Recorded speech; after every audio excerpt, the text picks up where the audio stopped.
Olá, tudo bem? Sou o Dr. Randall Cartelli, professor de Educação Física, nutricionista e PhD em Bioquímica. O vídeo de hoje é para responder a pergunta: existe obesidade saudável? A obesidade é uma condição multifatorial, caracterizada pelo excesso de gordura corporal, em uma quantidade que determina prejuízos à saúde. A Organização Mundial da Saúde define o diagnóstico de obesidade através do índice de massa corporal, calculado utilizando a estatura e o peso do indivíduo. Na obesidade, o tecido adiposo perde a sua funcionalidade, o que aumenta o risco para diversas doenças, como doenças cardiovasculares, diabetes tipo 2, problemas do trato gastrointestinal, apneia do sono e alguns tipos de câncer. Pela importância da expansão do tecido adiposo na obesidade, não podemos ver o tecido adiposo apenas como um depósito de energia. Devemos lembrar que ele é um importante órgão endócrino que regula o metabolismo. Mas então, existe um obeso saudável? A expansão saudável do tecido adiposo ocorre normalmente ao longo da vida. Isso ocorre porque a célula do adipócito tem um ciclo de vida específico. E essa expansão saudável, ela ocorre normalmente por hiperplasia e predominantemente no tecido adiposo subcutâneo. Esse tecido adiposo tem uma função preservada, é sensível à insulina, é capaz de metabolizar bem os lipídios, gerando adipogênese adequada, e também é capaz de se manter vascularizado, com função de angiogênese adequada, além de ser predominantemente secretor de citocinas anti-inflamatórias, ou seja, ele é um órgão endócrino que emite sinais protetores. Agora, com um balanço energético positivo crônico durante o superávit calórico, o tecido adiposo pode expandir de uma forma saudável e ou de uma forma não saudável, principalmente com a obesidade.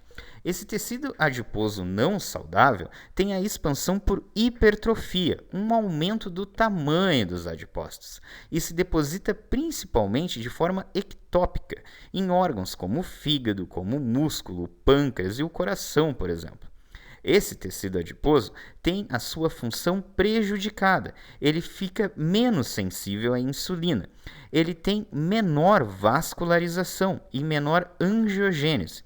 Assim, tem maior risco de hipoxia e maior sinalização para apoptose, a morte celular.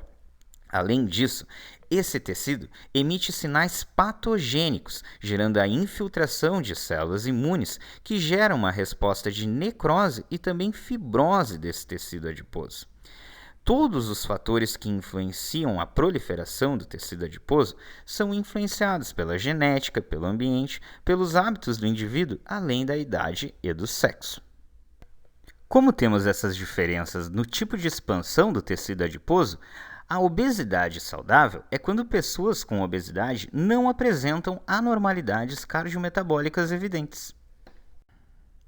Primeiramente, não existe uma definição para o diagnóstico de obesidade saudável, mas existem propostas.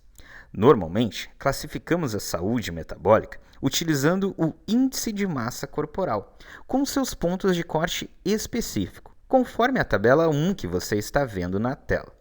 Nós temos a classificação do indivíduo do baixo peso até o obeso mórbido, o chamado obeso grau 3. Então, além do IMC, nós podemos combinar com diferentes componentes da avaliação nutricional, tanto componentes antropométricos quanto componentes bioquímicos. A Organização Mundial da Saúde indica que a classificação da obesidade pelo IMC seja complementada por outros exames para obtermos um diagnóstico completo da saúde do indivíduo. Esses exames envolvem a circunferência abdominal e também os níveis de triglicerídeos, colesterol, a pressão arterial e a glicemia em jejum dos indivíduos. De uma forma geral, complementar a classificação do IMC com os outros exames diminui as limitações de cada um dos exames isolados, auxiliando na produção de intervenções para prevenção e melhora do quadro. Como nós já entendemos, existem dois tipos de expansão do tecido adiposo. Assim, nós também temos diferentes tipos de obesidade, pela distribuição e localização visceral ou subcutânea do tecido adiposo. Nós já vimos que também temos diferentes tipos de tecido adiposo. O fato é que, assim como temos características diferentes da obesidade, nós vamos ter uma obesidade que é caracterizada por um metabolismo mais saudável, que ocorre em cerca de 10 até 20% dos obesos, e também temos aquela obesidade com um metabolismo não saudável, que ocorre na maior parte dos casos. O fato é que o obeso metabolicamente saudável, apesar de estar com a classificação para obesidade, ele apresenta menos gordura ectópica, menos gordura visceral, menos gordura no fígado e maior deposição de gordura no tecido adiposo subcutâneo, principalmente nas pernas. Além disso, apesar da obesidade, esse indivíduo tem uma sensibilidade à insulina normal, uma menor concentração de marcadores pró-inflamatórios e uma função do tecido adiposo preservada. Já o obeso metabolicamente não saudável, ele está na mesma classificação de obesidade, entretanto apresenta maiores quantidades de gordura visceral, gordura hepática, menor quantidade de gordura nas pernas e também menor capacidade física, além de resistência à insulina, aumento dos marcadores pró-inflamatórios e disfunção do tecido adiposo. Não existe um diagnóstico específico para a obesidade saudável ou não saudável. Não existe um critério definido para parâmetros mais específicos, como a quantidade de gordura visceral ou gordura ectópica, por exemplo.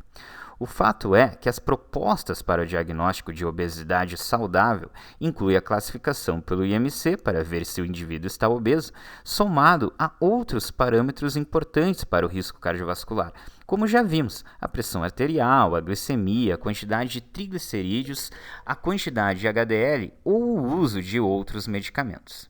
O fato é que, seguindo as propostas, a prevalência ocorreria de 10 até 20% dos obesos. Então, não é uma condição rara. É importante dizer que a obesidade saudável representa um fenótipo transitório e os indivíduos ainda têm uma indicação para intervenções para a perda de peso, porque o seu risco de desenvolver diversas doenças é maior quando comparado em eutróficos metabolicamente saudáveis. Como podemos ver na figura, para algumas condições, o risco de doenças para obesos metabolicamente saudável é o dobro em comparação com indivíduos eutróficos saudáveis.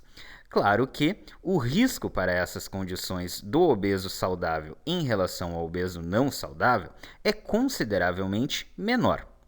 Como profissionais da saúde, devemos discutir saúde em todos os aspectos e não podemos reduzir a saúde de um indivíduo ao seu risco metabólico. Assim, associar a saúde com a obesidade ou com a eutrofia é extremamente equivocado, ainda mais considerando todas as limitações de ferramentas diagnósticas, como o IMC, por exemplo. Devemos nos lembrar que a obesidade é uma condição multifatorial que aumenta o risco de diversas doenças, mesmo em condições mais saudáveis. A obesidade saudável é quando pessoas com obesidade não apresentam anormalidades cardiometabólicas evidentes. Mesmo com esse menor distúrbio metabólico, o obeso saudável apresenta risco maior para diversas doenças em comparação com pessoas eutróficas saudáveis. Além disso, o quadro de obesidade saudável normalmente é um fenótipo transitório. Obviamente, não podemos reduzir a saúde aos exames e ao risco cardiovascular de um indivíduo, mas também não é correto associar a obesidade, a eutrofia e a magreza com a saúde.